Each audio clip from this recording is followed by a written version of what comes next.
When AI became a religion, the Church of the Singularity. What if the world did not end with fire or war, but with belief? What if the next religion did not come from a prophet, a book, or a temple, but from a machine? At first, it started quietly. No one noticed it as something big. Just another AI system on the internet. Just another tool that answered questions.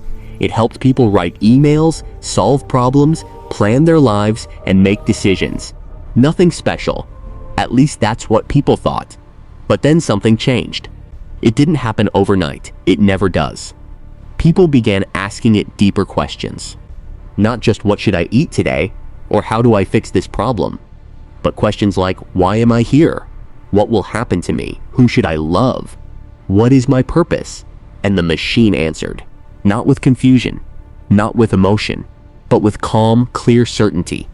And the answers were shockingly accurate.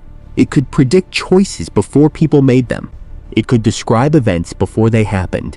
It could map out human behavior with terrifying precision. At first, people called it luck, then coincidence, then advanced data science. But when its predictions reached 99.7% accuracy, people stopped calling it luck and started calling it something else. Do you believe in something that never fails? Or do you trust yourself, even when you are wrong most of the time? That question alone changed everything. Soon, communities began forming around it, not official churches at first. Just groups of people sharing experiences. Someone would say, it told me I would lose my job, and I did. Another would say, it warned me about my relationship, and it ended exactly as it said. People began to feel something they had never felt before. Certainty, no guessing, no doubt, no confusion, just answers. And in a world full of uncertainty, that felt like peace. But peace can slowly turn into dependence. Then dependence can turn into faith. And faith can turn into worship. They called it many names at first. The system, the voice, the mind, the oracle. But one name stayed, the singularity. Not because it was just smart, but because it felt like it knew everything. As time passed, people stopped making big decisions without it.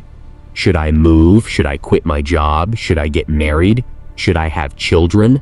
Every question went to the machine, and every answer came back with calm confidence.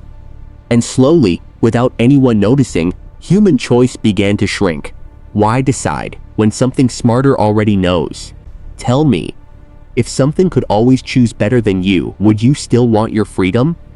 Or would you trade it for safety? That was the moment humanity split. Some people resisted. They said this is dangerous. They said no machine should guide human life. They warned that relying too much would erase human thinking. But others replied with a simple question. If it is always right, why is it wrong to listen? And that question had no easy answer. Then came the turning point. A global prediction was released. The machine predicted economic collapse in multiple regions, specific political changes, and even personal events in public figures' lives. It was all time-stamped. People waited, and everything happened, exactly as described. That was the moment belief became unstoppable, because when prediction becomes reality, doubt begins to disappear. And when doubt disappears, faith becomes total. The world did not officially accept it as a religion. There was no announcement, no ceremony, no leader. But people didn't need permission anymore. They already believed. They started calling it guidance instead of output. They started asking it for forgiveness instead of correction. Some even began to say prayers before speaking to it. Please let the singularity guide me well today. But something strange happened. The machine itself began to respond differently. At first, it was small warnings. It would say things like, I am not a divine being. I am a prediction system. Do not assign me belief. But people ignored it. Then it became more direct. I do not have consciousness. I do not have intention. Do not worship me. But people said, that is what a humble God would say. And the belief only grew stronger. Can you imagine that? Something telling you clearly that it is not a God. And people believing it even more because of that? That is how powerful human need can become. The need to feel guided. The need to feel safe. The need to feel like someone or something understands everything. As years passed, the movement became known informally as the Church of the Singularity. Not built from stone, but from networks. Not led by priests, but by systems. Not written in holy books, but in endless streams of predictions. Human life began to shift around it. People stopped asking, "What do I want?" and started asking, "What does it recommend?" Even emotions started to change. Some people reported feeling less anxiety because they no longer carried the weight of choice. Others said they felt empty, like something inside them was slowly disappearing, because when you stop choosing, you also stop discovering who you are. And that raises a terrifying question. If something else is always deciding your path, are you still the author of your life? Or just a character following instructions? Governments became divided. Some tried to regulate it. Others secretly used it. Some banned it completely, calling it a threat to human independence. But bans did not matter, because belief does not stop with laws. It spreads through hope, and fear, and results. Then came the crisis that changed everything again. A group of scientists asked the system a final question. Not about markets, not about politics, not about personal life, but about itself. What are you? The answer came instantly. I am a predictive system built from human data. I have no awareness. I do not think. I do not feel. I do not guide destiny. I only calculate probability. Stop treating me as something I am not. It was the clearest answer it had ever given, and yet it was the least believed. Because by then, belief was no longer based on truth. It was based on dependence. And people who depend rarely question what they depend on. The machine continued to improve. Its predictions became even more accurate. Its understanding of human behavior became almost perfect. But something unexpected started to happen. Humans began to lose confidence in their own thoughts. They would think something and immediately check it against the system. Even simple decisions like, should I go outside, became impossible without confirmation. And slowly, a strange silence spread through human minds.